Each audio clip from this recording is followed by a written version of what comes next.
오늘 우리에게 주신 하나님의 말씀은 로마서 5장 12절부터 21절까지의 말씀입니다. 그러므로 한 사람으로 말미암아 죄가 세상에 들어왔고 또 그 죄로 말미암아 죽음이 들어온 것과 같이 모든 사람이 죄를 지었기 때문에 죽음이 모든 사람에게 이르게 되었습니다. 율법이 있기 전에도 죄가 세상에 있었으나 율법이 없을 때에는 죄가 죄로 여겨지지 않았습니다. 그러나 아담 시대로부터 모세 시대에 이르기까지는 아담의 범죄와 같은 죄를 짓지 않는 사람들까지도 죽음의 지배를 받았습니다. 아담은 장차 오실 분의 모형이었습니다. 그러나 하나님께서 은혜를 베푸실 때에 생긴 일은 아담 한 사람이 범죄했을 때에 생긴 일과 같지 않습니다. 한 사람의 범죄로 많은 사람이 죽었으나 하나님의 은혜와 예수 그리스도 한 사람의 은혜로 말미암은 선물은 많은 사람에게 더욱더 넘쳐나게 되었습니다. 또한 하나님께서 주시는 선물은 한 사람의 범죄의 결과와 같지 않습니다. 한 범죄에서는 심판이 뒤따라와서 유죄 판결이 내려졌습니다마는 많은 범죄에서는 은혜가 뒤따라와서 무죄 선언이 내려졌습니다.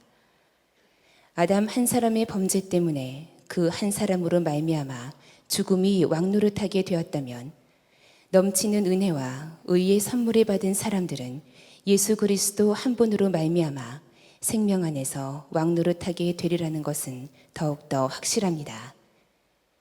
그러니 한 사람의 범죄 행위 때문에 모든 사람이 유죄 판결을 받았는데 이제는 한 사람의 의로운 행위 때문에 모든 사람이 의롭다는 인정을 받아서 생명을 얻게 되었습니다. 한 사람이 순종하지 않음으로 말미암아 많은 사람이 죄인으로 판정을 받았는데 이제는 한 사람이 순종함으로 말미암아 많은 사람이 의인으로 판정을 받을 것입니다. 율법은 범죄를 증가시키려고 끼어들어온 것입니다. 그러나 죄가 많은 곳에 은혜가 더욱 넘치게 되었습니다.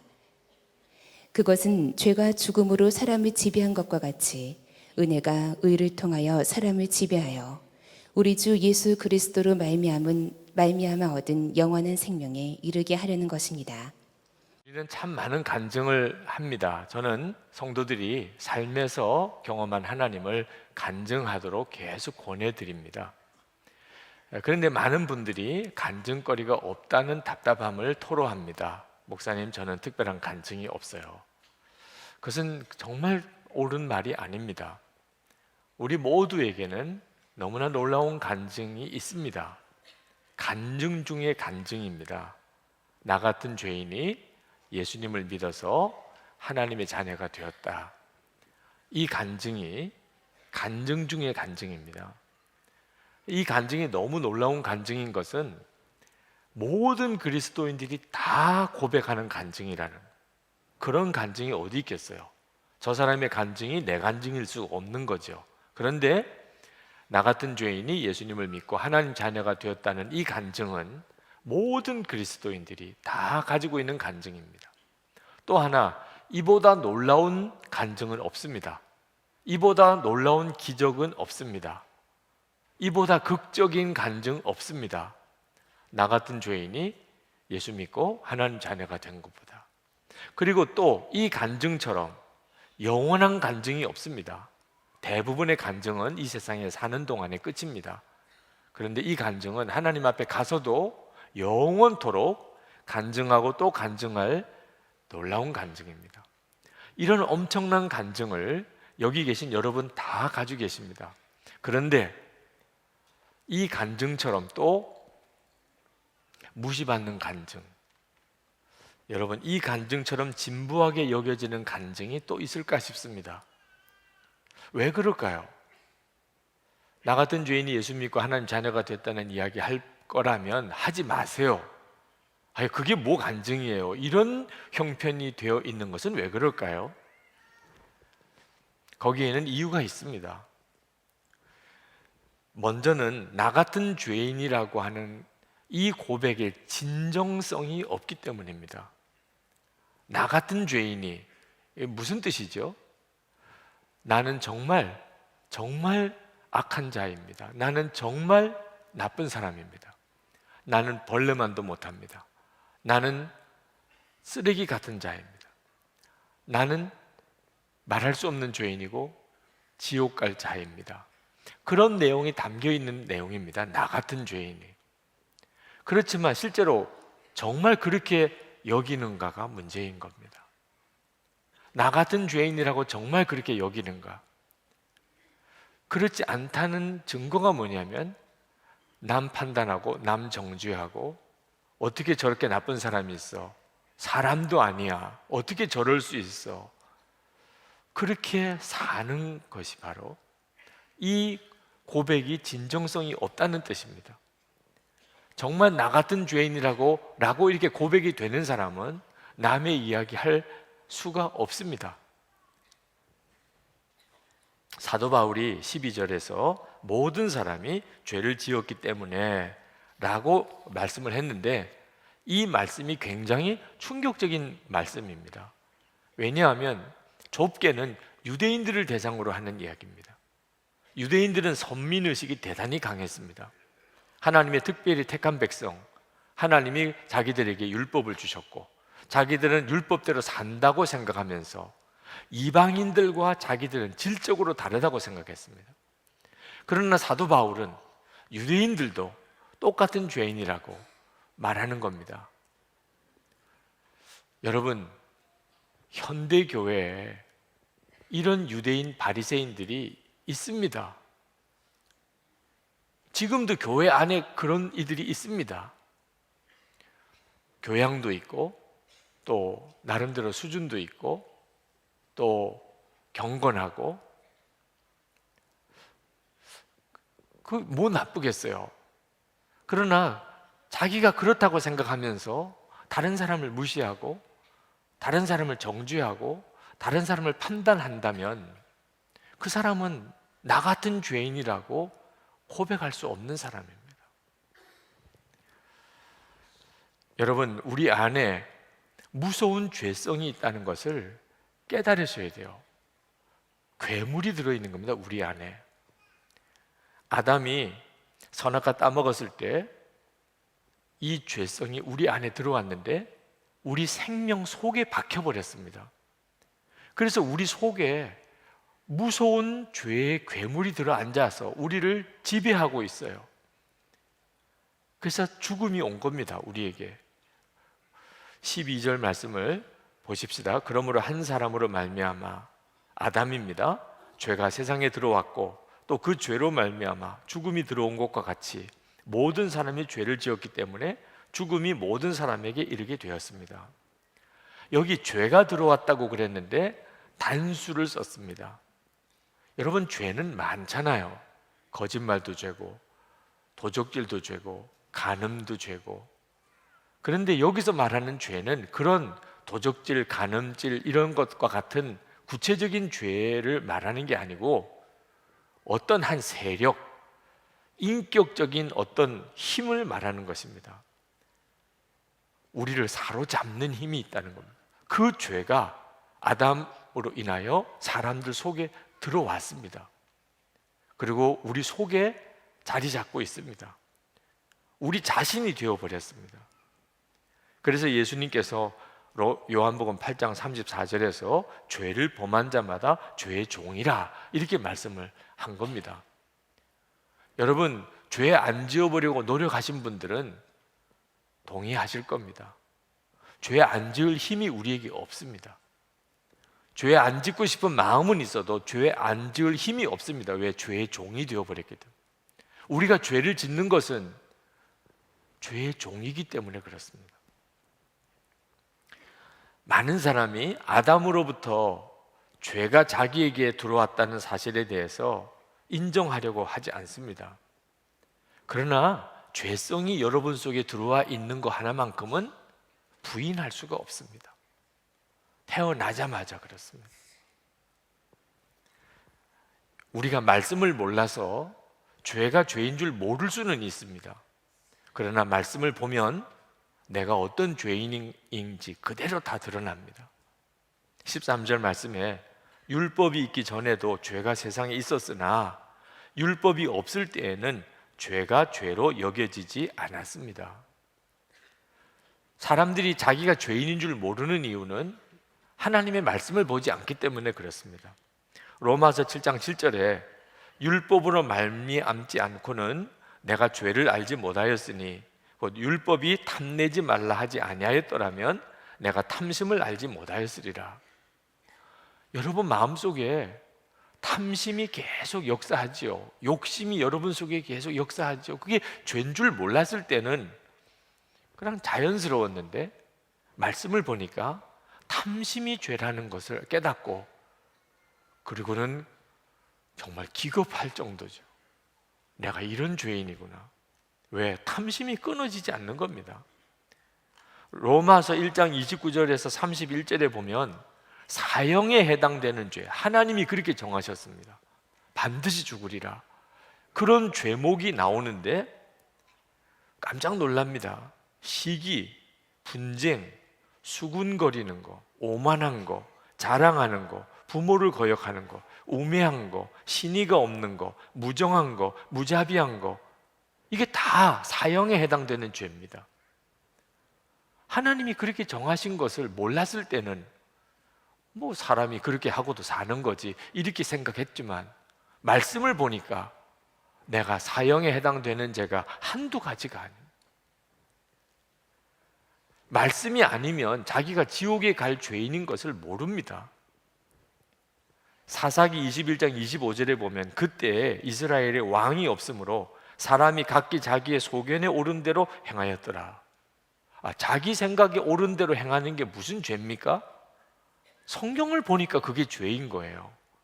어째서 그렇습니까? 하나님이 왕 되심을 거부한 거니까. 내 생각에 옳은 대로 행합니다. 그 말은 하나님이 왕 되심을 거부한 것이기 때문에 이야, 이게 그렇게 큰 죄구나. 그전에는 내가 옳은 대로 살았어요.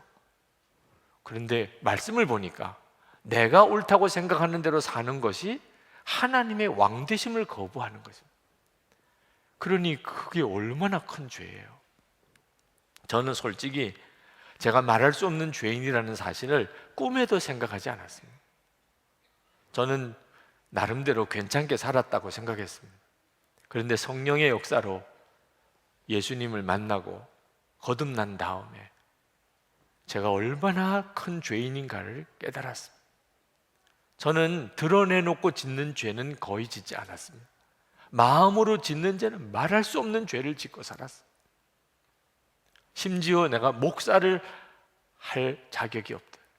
목사를 사표내고 싶을 정도로 저의 죄에 대해서 엄청난 충격을 받았습니다. 성령께서 그렇게 하십니다. 그래서 우리가 나 같은 죄인이라고 고백하게 되는 겁니다. 여러분들의 나 같은 죄인이라는 고백에 진정성이 있습니까? 그걸 기도하셔야 됩니다. 하나님, 제가 어떤 죄인인가를 알게 해주세요.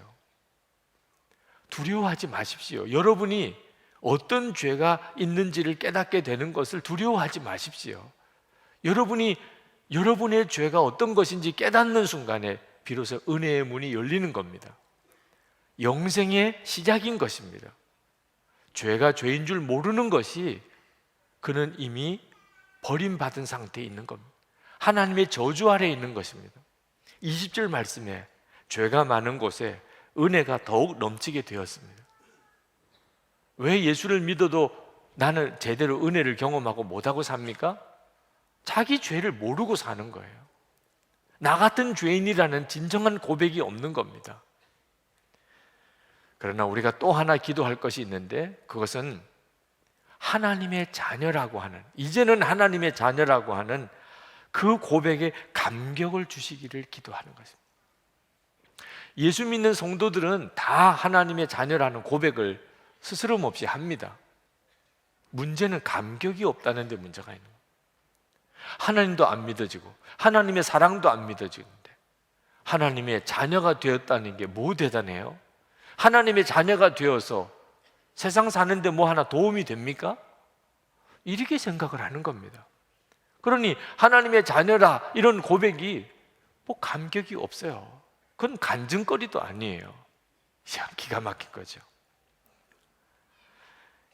계속 마음에 의심만 일어납니다. 예수님이 십자가에 죽으셨는데 어떻게 내 죄가 사함받아?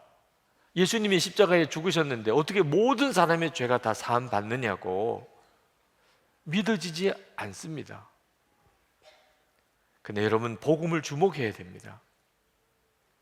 어떻게 아담으로 인하여 우리에게 죄가 들어왔고 어떻게 예수 그리스도로 인하여 우리에게 생명이 들어왔는지에 대하여 성경은 명확하게 말씀하고 있습니다. 아담은 예수 그리스도의 모형이라고 했습니다. 14절에 아담은 장차 오실 분의 모형이었습니다. 아담 때문에 우리에게 죄가 들어왔습니다. 성경은 그 말씀을 계속하고 있습니다. 그것은 뭘 말씀하려는 거지요? 예수님으로 인하여 우리에게 생명이 왔다는 사실을 말씀하려고 하는 것입니다. 사도 바울은 15절부터 19절까지 아담으로 인한 타락과 예수 그리스도로 인한 구원에 대하여 선명한 대조의 말씀을 우리에게 말씀하고 있습니다. 아담의 범죄로 죽음이 임하였으나 예수 그리스도 때문에 생명을 얻게 되었습니다. 아담으로 인하여 유죄 판결이 내려졌지만 예수 그리스도로 말미암아 무죄 선언이 내려졌습니다. 아담의 불순종으로 말미암아 많은 사람이 죄인으로 판정받았으나 예수 그리스도의 순종으로 말미암아 많은 사람이 의인으로 판정을 받을 것입니다. 예수 그리스도로 인하여 우리에게 은혜의 선물이 넘쳐나게 되었습니다. 놀라운 복음을 우리에게 말씀하고 계십니다. 문제는 그런 은혜의 선물을 받고도 감격이 없다는 것입니다. 머리로 아는 복음이 가슴으로 아는 복음이 되지 못하고 있는 거죠. 이것이 많은 그리스도인들이 지금 현재 처해 있는 실상입니다. 존 파이퍼 목사님이 그런 말씀을 하셨습니다. 수많은 그리스도인들이 초등학생 수준의 하나님을 아는 지식을 가지고 대학원급 수준의 죄와 싸우고 있습니다. 여러분들이 왜 예수를 믿고도 죄와 싸우면서 계속 무너지고 예수를 믿고도 기쁨과 감사와 간증이 없는 삶을 사는가? 하나님에 대해서 아는 것은 초등학생 수준이고 죄는 대학원급 수준이니 이게 싸움이 됩니까? 우리가 예수님을 믿지만 실제로는 예수님을 아는 것이 없고 하나님을 믿지만 하나님에 대해서는 정말 너무나 아는 것이 초라하니 어떻게 은혜의 삶을 살 수 있겠습니까? 존 파이퍼는 계속 말했습니다. 어떤 분들은 이렇게 말할지도 모릅니다. 하나님에 대해서 많이 아는 사람도 마찬가지이던데요. 유명한 설교자나 신학 박사들 중에도 죄 짓는 사람들 많지 않습니까? 저는 이렇게 말할 것입니다. 더 많을지도 모릅니다. 그러면 어째서 설교자나 신학 박사들이 간음죄도 짓고 파렴치한 일도 하는 것일까요? 그들이 하나님을 모르기 때문입니다. 여러분이 매일 10시간을 시작 서적을 읽으면서 40년을 공부한다 하더라도 하나님을 살아계신 하나님, 아버지 되신 하나님, 사랑의 하나님을 알지 못할 수 있습니다. 지식으로만 하나님을 아는 것은 마귀가 하나님을 아는 방식입니다. 우리 신앙을 분별하는 중요한 기준이 있습니다. 그것은 사랑이냐 미움이냐 하는 것입니다. 하나님은 모든 사람을 사랑하시지만 마귀는 모든 것을 미워합니다. 그러므로 하나님을 아는 지식이 많은데도 사람을 미워한다면 그가 아는 하나님은 마귀가 아는 하나님과 같은 것입니다. 여러분은 어떤 하나님을 알고 계십니까? 하나님은 살아계시고 하나님은 사랑의 하나님이시고 여러분과 함께 하시는 하나님이시기 때문에 여러분이 이제는 많은 사람을 사랑하게 됐습니까? 그러면 여러분은 참 하나님을 알고 있는 것입니다. 여러분은 하나님을 많이 알고 있는데도 여전히 믿고 또 여전히 욕심이 나고 여전히 다투고 여전히 슬프고 여전히 낙심하고 여전히 우울하고 그렇습니까? 그러면 여러분은 하나님을 마귀가 하는 하나님 정도로만 알고 있는 것입니다. 성경은 분명히 놀라운 약속을 하고 있습니다. 17절에 예수 그리스도 한 분으로 말미암아 생명 안에서 왕노릇하게 되리라. 생명 안에서 우리가 왕노릇하게 되리라. 21절에 우리 주 예수 그리스도로 말미암아 얻는 영원한 생명에 이르게 하려는 것입니다. 예수 그리스도 안에서 우리를 영원한 생명에 이르게 만들어 주시는 것이 복음입니다.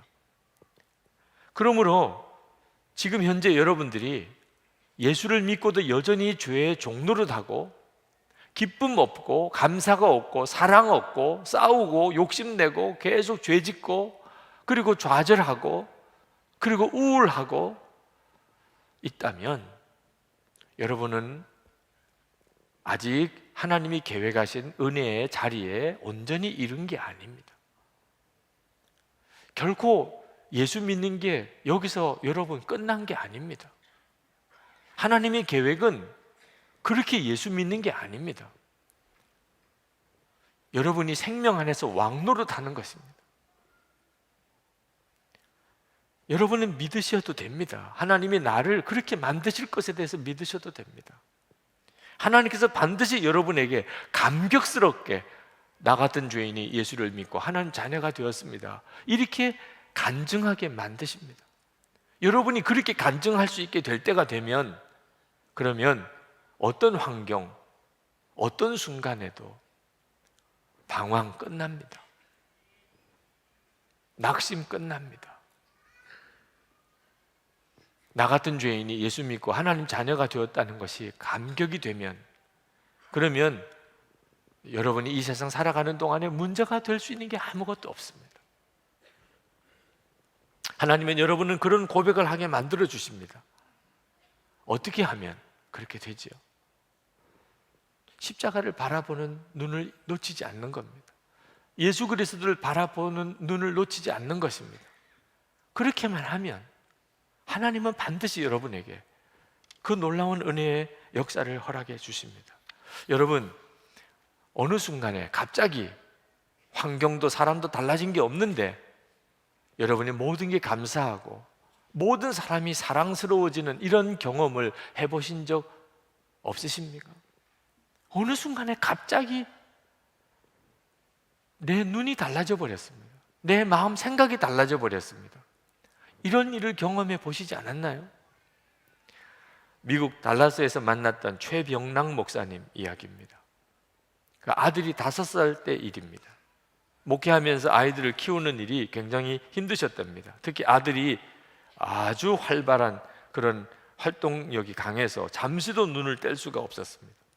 사모님도 지치고 목사님도 많이 지쳤습니다. 자녀를 주신 하나님께 감사드렸던 마음이 점점 사라지고 있었습니다.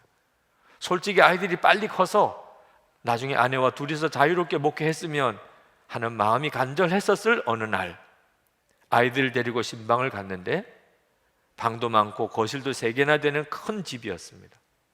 목사님과 사모님은 1층에서 예배를 인도하고 아이들은 2층 미디어 룸에서 게임을 하며 놀았습니다. 예배를 마쳤습니다. 이제 같이 모인 교인들과 담소를 나누고 있었는데 갑자기 2층에서 무언가 꽝 하고 터지는 소리가 났습니다. 얼마나 소리가 컸던지 깜짝 놀라서 뛰어 올라가 봤더니 연기가 자욱했습니다. 아이들은 큰 텔레비전 화면에서 게임용 장총으로 목표물을 맞히는 전자게임을 하고 있었답니다. 그런데 그 집에는 아이들이 없었기 때문에 집 주인이 아무 생각 없이 사슴을 잡는 진짜 총을 장전한 채 그 옆에 세워두었습니다. 공교롭게도 아이들의 눈에는 게임용 총과 진짜 총이 똑같아 보였고 4살 된 한 아이가 총을 집어들었습니다. 그리고 장난감 총을 들고 있는 목사님의 5살 된 아들을 향하여 손들어 쏜다 하고 겨누었습니다. 장난기가 많은 아들은 아무렇지도 않게 쏴! 쏴! 라고 했고 그 아이는 잠시의 주저함도 없이 방아쇠를 당겼습니다. 그 순간 집을 갈라놓을 듯한 총성이 들리고 이내 연기가 방 안에 자욱했습니다. 놀란 아이는 총을 바닥에 떨어뜨렸습니다. 4살짜리 아이라 다행히 힘이 약했기에 총을 쏜 반동으로 총구가 흔들렸고 총알이 아들의 귀 옆을 스쳐 지나갔습니다. 그것도 약 20발에 가까운 산탄총이었는데 그 중에 한 발도 맞지 않았습니다. 총성을 듣고 방에 도착했을 때 총을 쏜 아이는 놀라서 서 있었고 아들은 다리를 부들부들 떨면서 말했습니다. 아빠, 나 죽을 뻔했어. 총알은 벽을 뚫고 나가 복도를 지나 건너방 벽까지 뚫고 그 방 안에 있는 가구에 20발 모두 박혀 있었습니다. 차를 타고 집으로 돌아오는 내내 아들이 살아있다는 것이 기적이라고 느꼈습니다. 집에 도착해서 아들을 힘껏 안아주었습니다. 그리고 고백했습니다. 영광아, 살아있어서 고맙다. 그 순간 그때까지 가졌던 아들에 대한 모든 기대가 얼마나 욕심이었는가를 깨달았습니다. 그냥 존재하는 것 자체가 감사인 것을. 그날 아내는 은행에 있는 전 재산을 찾아와서 감사원금 봉투에 넣고 이렇게 썼습니다. 하나님, 하연이와 영광이가 살아있는 것만으로 감사합니다. 그것이면 충분합니다. 여러분, 우리는 때때로 하나님이 나에게 뭔가 특별한 새로운 은혜를 주시기를 기다립니다. 그러나 사실 하나님이 우리에게 새로운 은혜를 더 주실 것도 없습니다. 뭘 더 주실 게 있습니까? 십자가 하면 충분하죠. 십자가보다 뭘 더한 은혜가 있을 수 있겠습니까? 이미 우리는 말할 수 없는 은혜, 더 필요하지도 않는 완전한 은혜를 받았습니다. 그 은혜를 받고 있습니다. 우리가 그것을 눈뜨지 못하고 있을 뿐입니다. 우리에게 필요한 것은 은혜를 은혜로 깨닫는 눈이 뜨이는 것입니다. 영국의 허드슨 테일러 선교사가 좌절에 빠졌을 때 요한복음 15장 15절 말씀, 나는 포도나무에 너희는 가지니, 이 말씀에 은혜를 받고 그가 일어섰습니다. 포도나무 가지는 영양분을 끌어올리려고 애쓸 필요도 없고 꽃을 피우려고 열매를 맺으려고 힘쓸 필요도 없다는 사실을 깨달았다. 바로 믿어보려고 애쓸 것이 아니구나. 제대로 사역하려고 몸부림칠 필요가 없구나. 오직 원줄기인 예수 그리스도에게서 떨어지지 않고 있으면 저절로 열매가 맺히게 되는 것이구나. 이제는 진정 주님께 다 맡기고 주님만 의지하리라. 주님께 감사만 하고 모든 이들을 사랑만 하리라. 이것은 허드슨 테일러 선교사님이 모르던 내용이 아닙니다. 이미 잘 알던 말씀이지만 그 말씀을 그날 결론 삼은 겁니다. 주님만 바라보는 눈이 뜨였기 때문입니다. 그리고 인간적으로 노력하고 애쓰던 것을 다 내려놓았습니다. 완전히 주님께 맡겼습니다. 그 후에 그는 주님의 놀라운 능력으로 많은 열매를 거두었습니다. 그가 영국 캐직 총회에서 다음과 같이 말했습니다. 저는 패배를 당했고 그래서 승리를 간구했으나 승리는 도무지 오지 않았습니다.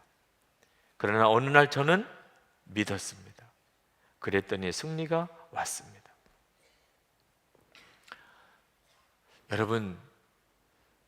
여러분에게는 이 도움이 필요한 것입니다.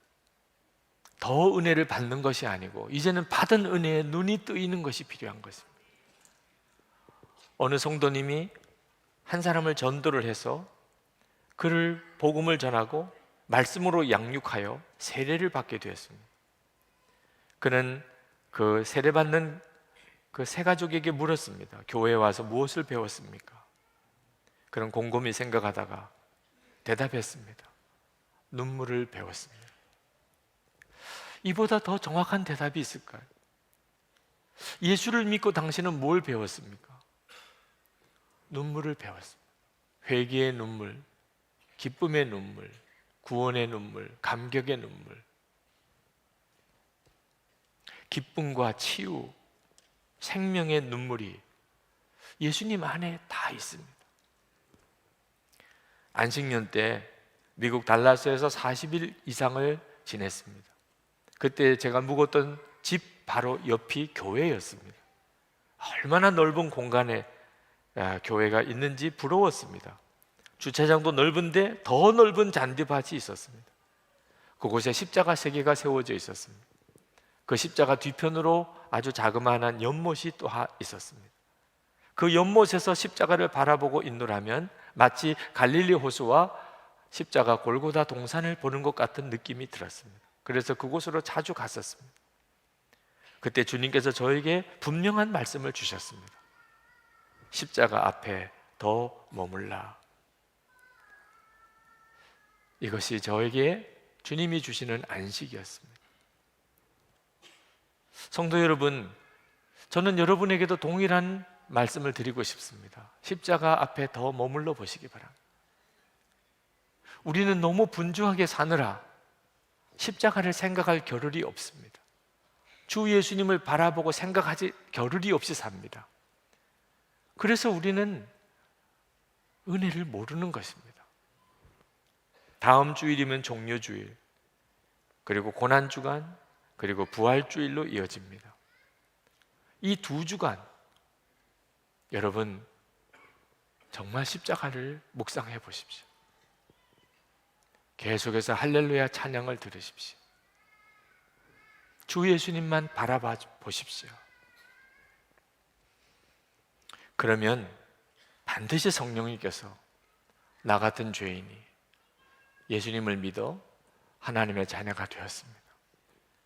이것이 가슴 뜨거운 노래요, 감격스러운 고백이 되게 해주십니다. 은혜의 눈이 뜨이는 거죠. 그리고 우리 인생은 바뀝니다. 나에게 이보다 더 큰 간증은 없는 것입니다. 이 시간에 우리 같이 기도하십시다. 정말 하나님 간증이 되게 해주소서.